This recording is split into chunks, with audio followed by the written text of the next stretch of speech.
Carlos, you didn't even think to ask fine young lady her name? She is an elite operative of RPD, Special Tactics and Rescue Service. Her name is something Valentine. It's Jill. Nice to meet you, Jill. When everything hits its mark, Resident Evil 3 is almost every bit as good as last year's Resident Evil 2 remake. A tense, jumpy retelling of the PS1 classic in a modern gaming language. It tries a few new ideas but works best when it sticks closely to the previous game's template of undead, crowd control and crisscrossing hub areas to unravel. Like the original game, it's a slightly more gun-heavy take on the series' zombie surviving, and one that rewards aggression more than caution to create a faster, more trigger-happy adventure that's still Resident Evil at heart. It lacks some of the depth and variety of last year's Resident Evil 2 remake, with less puzzles and more action, but it's still a rewarding slice of horror. Curiously, the Nemesis, the cover star and arguably the point of the whole thing, is far less of a pursuing menace than Mr. X this time. I mention it now because if you were expecting the original setup, where he repeatedly appears to hound you, you're gonna be disappointed. Aside from the opening city section where he chases you for a small segment, he's largely relegated to more set-piece orientated moments and tightly defined boss fight encounters. But the opening city streets where Nemesis first menaces you are an exciting start with a different feel after Resident Evil 2's more subdued, corridor-based apocalypse.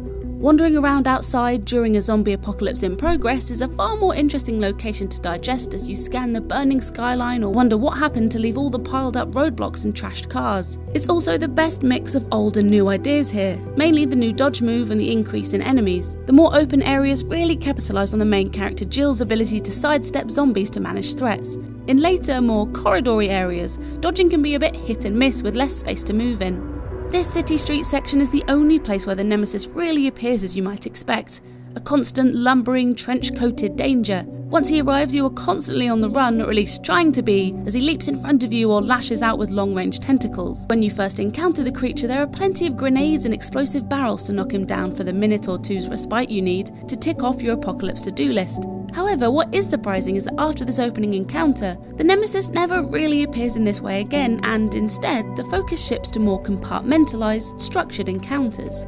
Having plenty of weapons and ammo to deal with the Nemesis' initial, and really only face-to-face encounter, is part of getting your head around the fact that this is a much more shooter-focused Resident Evil experience. There's plenty of ammo this time, but it might take a while to realise that you can pretty much go weapons-free on any threat you find. Old habits meant I initially played with the old Resident Evil 2 mindset of making every shot count and avoiding rather than fighting enemies for a while. But that actually makes things more tricky, and there are generally more zombies in any given area, so it's best to blast everything that moves to avoid getting overwhelmed. When it works, it's a satisfying role reversal that feels like you're taking control of the zombie apocalypse rather than surviving it.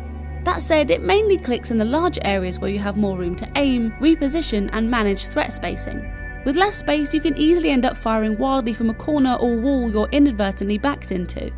The second playable character, Carlos, also swaps the dodge for a shoulder barge that takes you towards enemies and can sometimes make things worse. Tighter spaces can also expose frustrations with the hunter enemies who use insta-kill attacks suddenly and without warning. These are true insta-kills too that can spell death even if you're at full health. The blind, frog-like Hunter Gammas can swallow you whole, while the Hunter Beta can tear your throat out with zero warning. On the one hand, it makes them a genuinely terrifying encounter in a game with some already strong jump scares, but of course it can be irritating to die instantly. Usually in tighter spaces where you don't always have the room to keep the distance you need to survive too. In fact, despite extra enemies, more ammo and a few new ideas, most of which I'm not allowed to talk about or don't want to spoil, Resident Evil 3 works best when it sticks to what made Resident Evil 2 so good, settling into a hub-like area to unravel it. Tracking from one objective to the next to progress further is just as good here as it is in the last game. The midpoint hospital level is an extremely enjoyable high for the game, and on par with Resident Evil 2's RCPD building, as a chunky location you spend considerable time in, slowly peeling back its layers.